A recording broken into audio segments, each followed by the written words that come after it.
She'd always dreamed of running in the Boston Marathon, but to do so out of state, it's an incredibly expensive endeavor. It costs the average person on average about $4,000 to do so when you factor in travel, nutrition, training, all of those things. So she was able to use our platform, earn money for the Boston Marathon.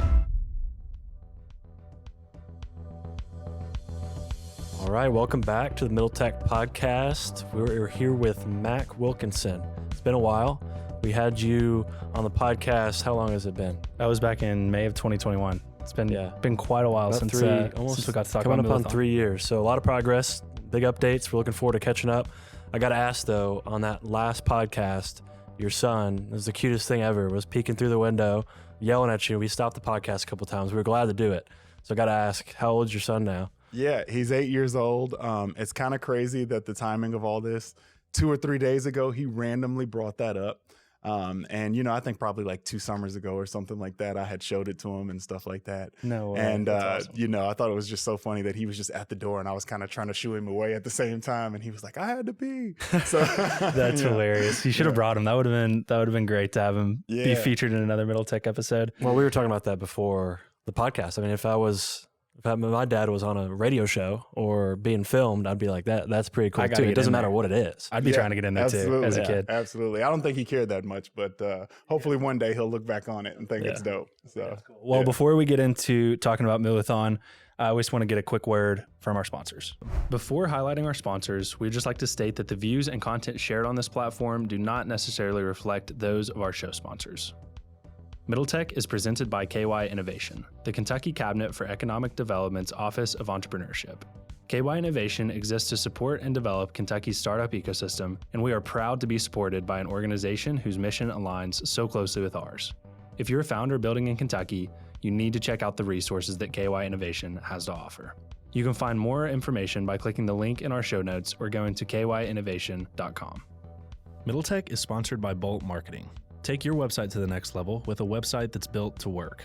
At Bolt Marketing, they're revolutionizing websites for small businesses that are affordable, customizable, and hassle-free. Whether you have a construction company, a boutique clothing store, or you own a hot yoga studio, they have options for you. Click the link in our show notes to explore their marketing options that can transform your marketing and grow your business. And as a personal note, Bolt Marketing built our website, and they were awesome to work with throughout the entire process. We highly recommend working with them. All right, Mac. Like we said, been a while since we've had you on. So I think the best place to start with this podcast is just giving us a refresher on Moolathon. So lots gone on in 3 years. I'm sure the company has grown in a lot of different ways. And we're going to get into all of that. But before we talk about all of that, let's just do a refresher. What do you tell people when they ask, what is Moolathon? So Moolathon is a performance-based fundraising platform. It gives groups, organizations, and individuals the ability to raise money with the miles you walk, run, or bike. So I'm looking at this through a new lens. I was telling you this before we jumped on. This past year, I got into running. So I can look at it and say, yeah, I see the application. I saw it before, but now it's more personal. It's really awesome. So give an example of, an activation you all have done or a virtual event that you've helped, bring sponsorship dollars and athletes together in kind of a good cause. Yeah, absolutely. So we've had people use our platform for tons of things, from raising money for great causes and charities to even trying to earn money for a wedding and at the same time lose a little weight. And so we've had, one great example that I always talk about is a young lady who used our platform. She'd always dreamed of running in the Boston Marathon, but to do so out of state, it's an incredibly expensive endeavor. It costs the average person on average about $4,000 to do so when you factor in travel, nutrition, training, all of those things. So she was able to use our platform, earn money for the Boston Marathon, and pay her way through and kind of sponsor herself. So that's super cool. And just to really kind of materialize it for the listeners, so athletes or whoever's running to raise the money can kind of run wherever they want. They can say, I want somebody to support me on a per dollar basis per mile sort of thing. So kind of explain how it works from that end. So if you're an individual, you can share your profile, get friends and family to sponsor you. They sponsor a dollar amount per mile, limited to a maximum number of miles they set. Once you have sponsors, you simply go out and track your run, walks, or bike rides with Moolathon, and every mile that you log earns a bit more from each sponsor's total pledge. Once you complete the total miles that a sponsor has pledged, they're charged and the money shows up in your account within 7 to 10 business days. And if you're a group or organization, you can host virtual fitness challenges on the platform. And these are like 5Ks or something like that. However, these 5Ks are incredibly expensive to put on. So they require hundreds of man hours, volunteer man hours, and also the initial capital to cover some of that initial overhead. So that limits that level of fundraising to a very, our organization that has a lot of resources. And so Moolathon kind of opens it up for any and everyone, regardless of their resources. Yeah, it's such a cool idea. And maybe let's talk a little bit because last time we had you on was kind of right after COVID. Mm-hmm. What did that do to the business during that? I think we were right in the middle of COVID. Actually, you're right. You're right. I think it was in the middle of COVID 2020. I think I misspoke. I think it was 2020, not 2021. Mm-hmm. So talk about building a business that you're kind of taking this idea of having an organized, everyone together sort of 5K, for example, and making it virtual where you can run wherever. So was COVID kind of a tailwind for you guys? So yeah, actually, I don't think we had a product in the marketplace. We were still testing at the time that we had sat down. Makes sense. And COVID kind of kicked us in the pants and kind of made us put it out there. Yeah. So when COVID happened, because we had won some awards and some competitions and things like that, people who were planning their fundraisers year round, their fitness fundraisers, were forced with cancellation, right? And in some cases they had hundreds, and in some cases even thousands of people that had already signed up for an event, and they kind of hit the panic button, like, what are we going to do? Like, what are the alternatives? And so when they started Googling, our name started coming up and the emails started coming in. And I probably turned away 30 to 40 people before I sat down with a mentor of mine and was telling them, like all these people, but we're months away from, and they were like, don't do that. Like, definitely don't say do that. yes and figure it out. Yeah, say yes and figure it out. And so we literally it was like slapping duct tape on it and, sending it out there. So it was pretty cool. I think just because it's been a while since we told the story, talk just briefly about actually starting. So like, where did the idea come from? Yeah. I know that Rondo is involved in some capacity, so maybe we can hit on that as well, but just talk about actually starting the business. Was this your first venture and, all of that sort of stuff? Well, no, it wasn't my first venture, but I'll tell you a little bit about the history about me and Moolathon and how it all came about. I'm a former professional basketball player, and I grew up playing sports my entire life. And for me, playing on underprivileged youth sports teams, when the season ended, that meant that immediately we had to start fundraising. I'm talking about selling popcorn, washing cars, mulch, all of those things, right?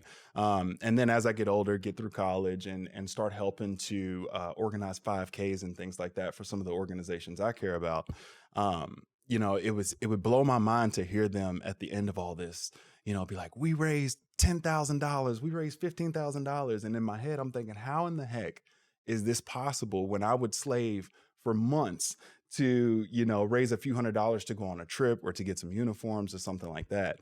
And so when I saw the power of what they were doing and then started researching some of the limitations, which was what I mentioned earlier with it being like, exclusive to a lot of the groups and organizations that have a lot of resources, I set out to create a platform that I thought could level the playing field and bring that level of fundraising to all groups and organizations, regardless of their size. So I think it's fair. Is it fair to say that part of the space that you're in is this gamification of the real world?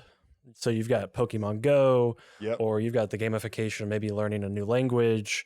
Where do you look for an inspiration in your product, and what do you compare it to? So it's funny that you mentioned Pokemon Go. Pokemon Go was a huge inspiration. So I was actually involved in a 5K and had my nephews in town, and they were doing the whole Pokemon Go thing, and it just kind of all came together as a way to sort of, bridge the gap and help these people raise money. Fitness fundraising is a $14 billion industry. It's one of the most popular ways to raise money. People raise money through marathons and 5Ks, and they're a great way to raise money, but again, limited to the groups and organizations that have the resources to execute such.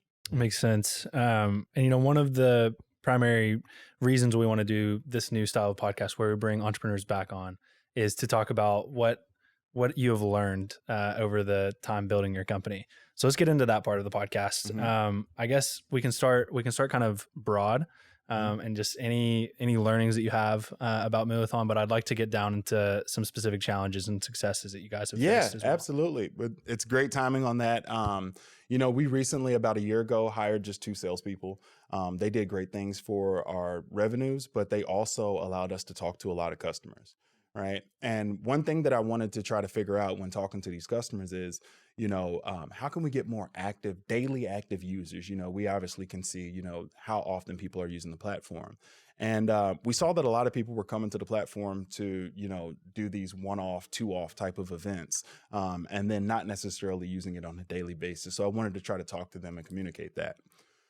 Well, it turns out that, after talking to a lot of these people, we heard the same thing, over and over again. A lot of the people that use our platform are fitness-minded individuals. They've already tried 2, 3, 4 different wearable devices, 2 or 3 or 4 different platforms before they decided how they want to capture that data, which device, and then where they want that data to live, right? And what we were doing initially, and what we still are on some level, and what we're still correcting on some level, is we were forcing them to use a fitness tracker that we built, which is sort of reinventing the wheel.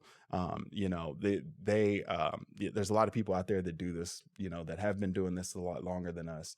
And so what they told us was, if we can continue to work out in the same ways that we have been, using the same tools that we have been, then this is something that we would love to use on a daily basis. And so, they told us, hey, I would love to, use this platform, 5, 6, 8, 9, 10 times a year for the causes and organizations that I care about. But in order to get me to use this on a daily basis, it has to connect to these certain platforms, which in our case is Strava, Fitbit, and Garmin. And so we've already built a tie-in to Strava. We're building, tie-ins to some of these other platforms, and we're just making it a lot easier for people to continue to raise money for causes, organizations, and groups that they care about, through Moolathon.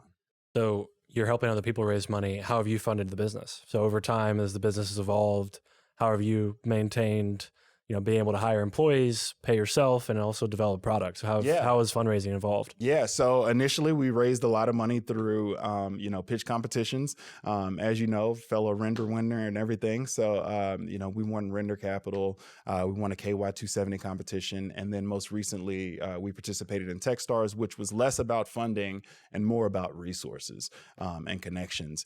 But through pitch competitions. And then we've also, through the community that we've built, we've had some great angel investors that have really loved what we've done, that really believe in what we do. One of them, of course, being Raja and Rondo, and have wanted to help and invest in the company. And that's how we funded it until today.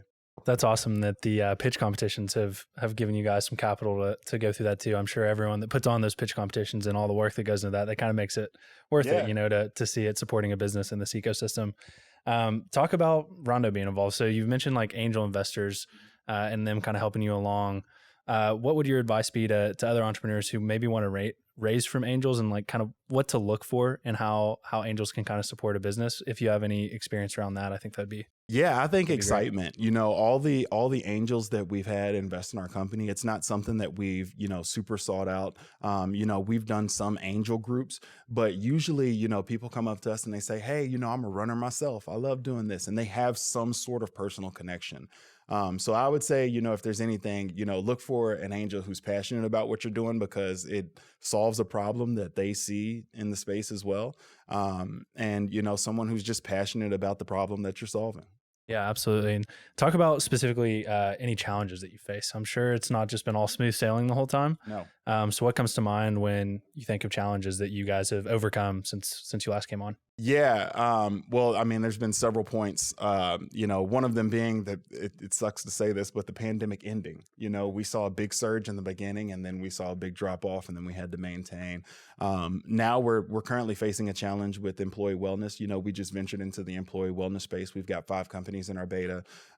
It's a great opportunity for companies to not only get remote and local employees moving, but also donate to the causes, groups, and organizations that companies care, and the employees as well care about. So we're always facing challenges. I mean, every single day, there's a different challenge, and that's kind of what keeps us on our toes and makes us entrepreneurs, I guess. So. So beta programs, they're so important because they help you design the product, they make sure you're building something that hits on pain points. Give advice to anybody listening that might have an idea, might have an early stage product, and how to approach a company for a beta, how to structure the beta, and make sure that they're getting good outcomes from it and like getting value from that beta program. Yeah, I personally need advice on that myself. But like, for example, our employee wellness beta, one of the reasons why we joined TechStars is to sort of like refine our offering. We've, 5 companies in our beta and we've got like 3 solutions. In the beginning, you're at that point where it's like you almost can't afford to say no to business, and you kind of just have to figure out, like what works best for each of these clients. But eventually, in order to scale, you obviously cannot scale that way. You have to sort of take pieces from each of those experiences and sort of refine your offering into one thing. And that's kind of like the point we are right now with our employee wellness program, is that we think that we've got a pretty refined product, so that we're not just, just having a different solution for every company. But that's very important, in that early stage. Like you said, betas are very important to try to understand what is it that these companies need, what problems are we solving, and then what problems do they have that we're not solving yet. Yeah. So. And then that all feeds into product development, right? So how have you built the product? I think one of the scary things about entrepreneurship is you have these ideas, but then you got to take steps to actually, build the idea. And that's one thing that's tough about software is, there's only so many software engineers out there. There's only so many resources you have because building a piece of software is very expensive.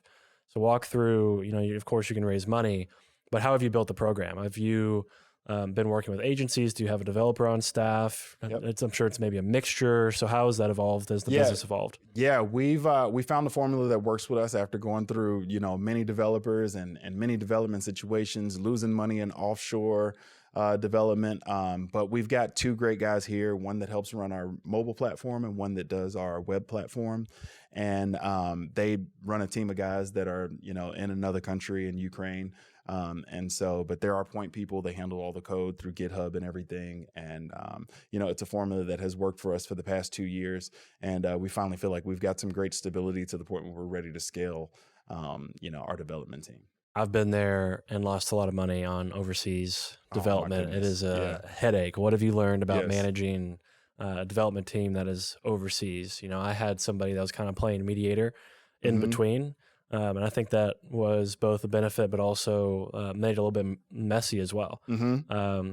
Talk about what you've learned about overseas development teams and how to leverage them and things to watch out for. So anybody listening, can think about that. Well, don't try to manage them yourself. That's like one of the biggest things. And in the beginning, honestly, you might not be able to afford to do anything else.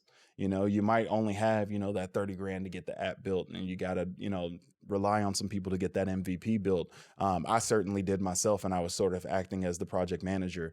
But as soon as you can offload project manager, a technical project manager, a lead developer is key, because they know, what code is quality, who's producing quality code, at what efficiency level they should be producing this code, and things like that. So I think that's probably the key, is just don't put too much on your plate.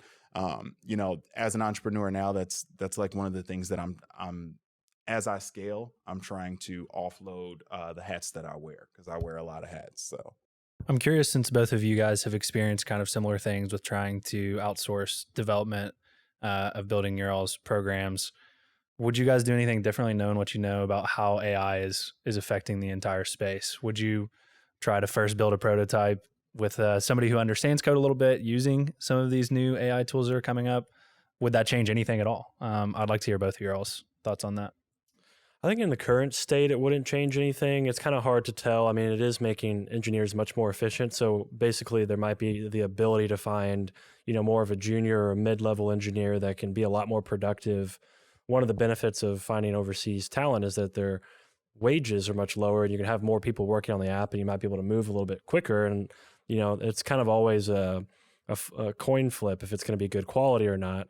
And so one thing that maybe AI could help with is by making, junior or mid-level engineers more productive. But, I think that's kind of a ways off from that seriously affecting just such an early stage product. And we're really kind of a far ways off from a person that doesn't know how to develop and just use AI to develop a product. So I still think we're still in a super early stages of that, of really affecting the early stages beyond a productivity standpoint. I 100% agree. I think it's another tool. I think, it can aid productivity 100%, and make people more efficient. If you know what you're doing and you have AI as a tool, it'll make you more efficient and that much better of a developer. But again, because it's such a new place, you could end up losing money in that space too. Because who knows how good AI can generate code or find snippets of code and things like that. You Yeah, I still think kind of have to know what you're doing. Another way to put it is AI isn't to the point it can really architect the product yet. In the early stages when you're going from just a drawing or an idea to something somebody can use, you still have to have an architect, a developer really kind of, again, architect the infrastructure of how the product's built. I haven't seen anything where AI is to that point yet. AI is really just kind of an augmentation of developers using their own creativity and knowledge of architecture to build the product. So yeah, I think it's still a little early to tell if somebody can take an idea to an MVP with a serious amount of the work being done by AI. I haven't seen that yet. Yeah, I think that makes a lot of sense. I think the way I was thinking of it, like if I was somebody who's not technical and I wanted to go out and try and build an app or a program of some sort, I would probably try the outsourced agency route, but then me not being super technical might try to use AI to understand like what the code they're writing is actually saying. That Like would actually audit the be a code brilliant with use. I would say Audit the that would code. be a brilliant use, is trying to, verify what they're doing and make yourself more knowledgeable and efficient. Yeah, kind of a as learning well, too. process. Yeah, along the for way. sure. One of the big updates that you shared with us that we definitely want to dive into is TechStars. You just brought that up. So let's talk about that whole experience. First off, just tell us how you got involved with that. What is the process of applying for TechStars or getting chosen for TechStars? What does that look like? What kind of criteria do they judge on? All of that sort of stuff. Yeah. So, if you're a founder, I think a lot of founders understand that there's like TechStars and YC, and those are like when it comes to like accelerators, those are the people that can, get you in the rooms that you want to get involved with, and get you around the type of founders, the innovative talent and things like that, that you rarely have a chance to be around. And so we had tried early, probably 2020, 2021, when I don't even know if we had customers yet when we tried to get into the Indianapolis Sports Accelerator. And we didn't get in. And, then I started hearing all the crazy stuff about it's harder to get into TechStars than it is Harvard and Yale. I mean, it's probably fluff. I don't know if it's real or not, but they say those kind of things. And so, I was a little bit, discouraged by the process. And then we had some success with other pitch competitions and things as well. And so it wasn't until, I'm not sure if you guys know Kella Ivanye. He's in the Louisville. I've met him once. He's in the Louisville ecosystem. He's a brilliant guy. He's actually seen an exit with Mailhaven. And he's an entrepreneur in residence with. Gosh,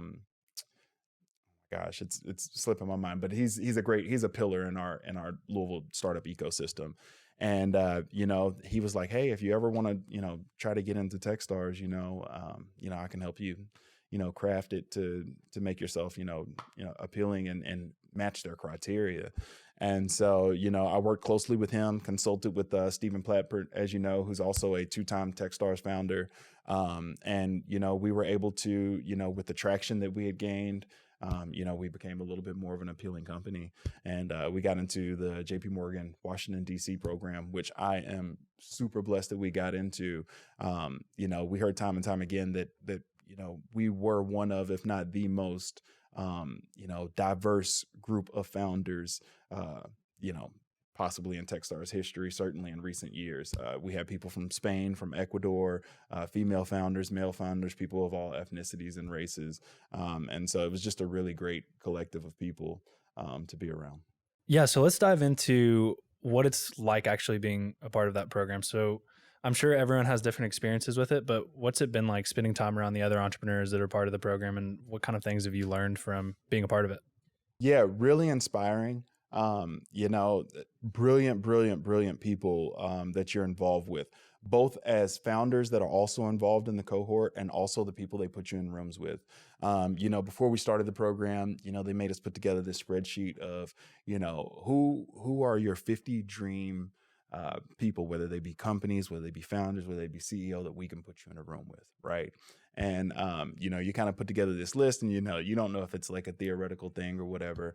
And, as time goes on and, as they teach you things throughout the program and as they have these great TechStars events, I got to be in the room with some of the, top people at Under Armour and some of these other people that had direct alignments with what we're trying to do.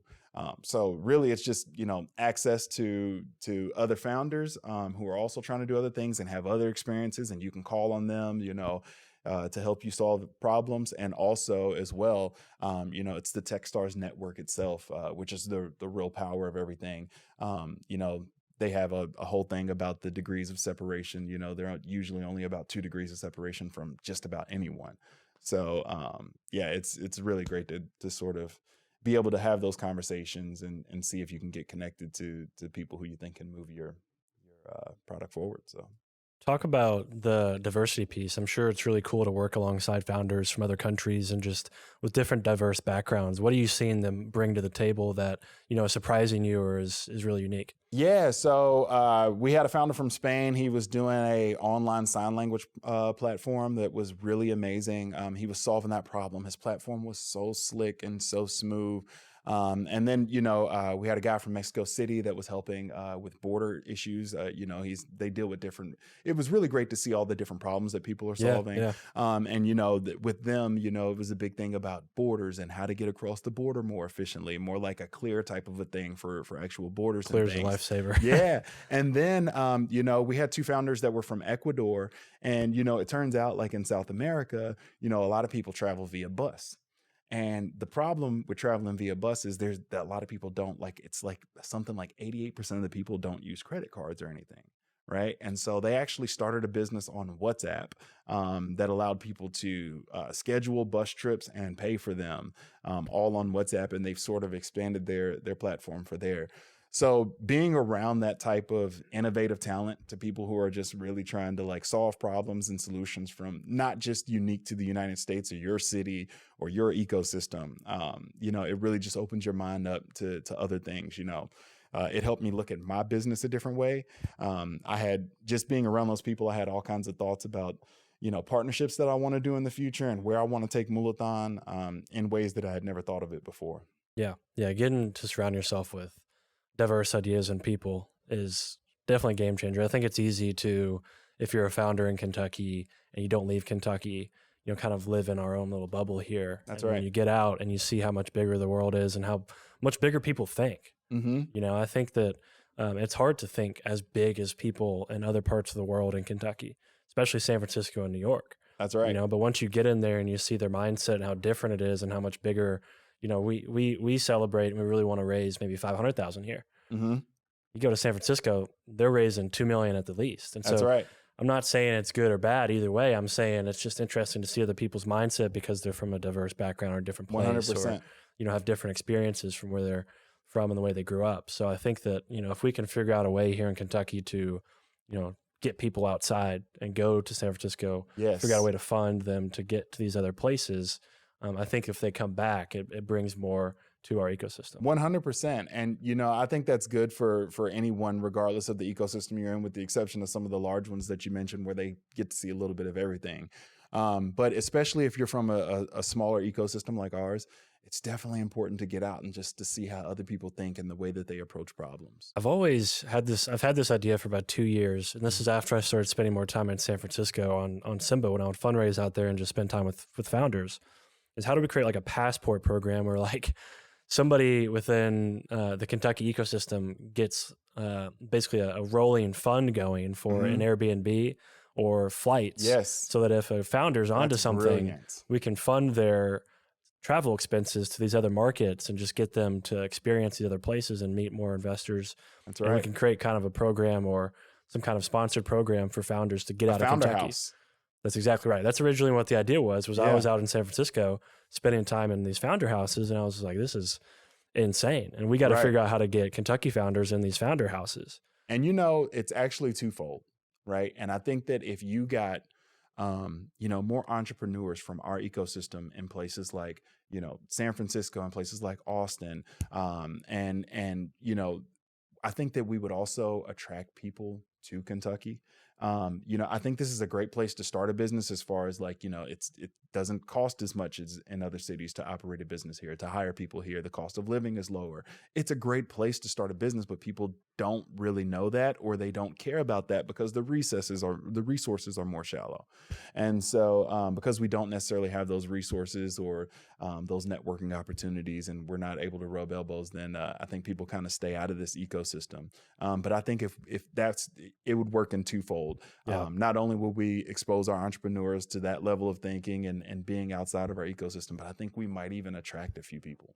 Yeah, I agree with you. And I think when we first started Middle Tech, I was pretty naive to the whole entrepreneur scene in the first place. But one of the things I thought was like, oh, we got to attract more capital here. Like there needs to be more VC firms and angel investors here. But in reality, especially watching Evan build Simba, I think it's probably the preferred thing to have entrepreneurs go to these other ecosystems where they're exposed to people who, like you guys have said, kind of think in a different way and maybe think bigger than we think here in Kentucky, and then be able to bring that back into Kentucky. And I think the idea for a sort of founder house thing is the path to go forward with that. So that needs to be spoken into existence. So yeah, whenever I set out to build a company, you guys have figured out how to send me to San Francisco for a little bit and stay in your all's founder house. Absolutely. Yeah. No, I think the point you made there is I think it's important for founders to leave. It is. Yeah. I mean, I'd agree. A lot of the best founders, if you look around our ecosystem, the ones that are, older in their 50s, 60s, a lot of times they leave and go do investment banking in Chicago or New York, or they're out in San Francisco building a company and they boomerang back, and oftentimes I think that the ecosystem is where it is because people left. I mean, it's definitely situational, but I think it's hard to deny the effect that going into a bigger market can have on an entrepreneur, just purely from connections, which is a lot of what building a business is just your network and like how can you get in front of the people you need to get in front of. That's a huge thing that cities have going for them, but also just in terms of the mass amount of resources, just way more resources. That's right. In bigger cities. But anyway, I don't know if you have anything you wanted to add. No, well, I mean, I was just going to say too, I mean, make no mistake about it. I think that, Louisville, Lexington, we have an opportunity to become those things, and we need to look no further than Indianapolis or Cincinnati, and even Nashville to see. I mean, I don't know how much time you guys have spent in their tech ecosystem, but in the last 3-4 years, it has taken off. As far as money that's being flown, that's, being funneled through different founders and different companies, even to programs that are available, to more so like happenstance type of meetings, in Louisville now that, we've got Nulu, which is kind of cool because, you can bump into, there's certain coffee shops that I even avoid because I'm going to have like 15-20 minute conversations, just because, you rub elbows. But it's actually a great thing if you're trying to build a business to do that. In Austin, there's that energy. There's certain areas of town you can go to and just rub elbows with anyone. You might see, anyone there. Same thing in Silicon Valley, Palo Alto. You might go to a coffee shop and never know who's sitting across the room taking a meeting. And you never know what level of money's in the room, what check writers are in the room. We just need more of that energy, and more founders first need to leave Louisville and Lexington, Kentucky in general, to feel that energy. And I think, we need to figure out a way to attract that energy to Kentucky, because it's inspiring and it's innovative to be in those environments. Yeah, I think it just facilitates a mindset shift when founders do that, which is ultimately what Middle Tech is kind of here to try and facilitate, is a mindset shift around entrepreneurship and startups. I love it. But let's wrap things up here by talking about Moolathon again and what the future looks like for you guys. So, you've been at this for over 4 years now. Talk about what the next 4 years are going to look like for you. Yeah, absolutely. So we're just scaling. We're figuring out, ways to make it easier to raise money for the causes, groups, and organizations you care about. We're venturing into new verticals, things like employee wellness. We're just growing the business and trying to venture into some other things. I've got some great ideas for partnerships down the line that I've been talking to some of my fellow TechStars people about, partnering with municipalities, with cities, with bike rental companies and things like that. And so we've got a huge roadmap ahead, in the next couple of months. We've got some big development goals that we want to meet, first with the mobile platform, and then with the web platform following that. New features that we're releasing, Moolathon Teams, which is a good thing, which allows groups to raise money for one cause instead of one person raising money for multiple people. So we've got big plans, and we just hope to come back here in another 3 or 4 years and tell you all about them. So Absolutely. Well, I hope Middle Tech's still going in 3 or 4 years, and then I hope we can have you back on to talk about. Yeah, you'll be sold, and how then big you'll have to Moolathon do like is. 30 minutes of commercials beforehand because you got all these sponsorships and everything. And, yeah, then we'll too be big in time. you guys' man cave, this beautiful place, and it'll be awesome. That's right. Awesome. All right, Mac. Yeah. Well, thanks so much for coming on and sharing and making Absolutely. the drive from Louisville. It's always awesome to get in person with people. I am so and talk, glad that I so. came up here, not only to be around you guys and to check out this beautiful space, but it's always great to come up here and check in with you guys, man. Congratulations on everything that you've got going on. It's really awesome. Thank you, brother. We appreciate it. Yeah.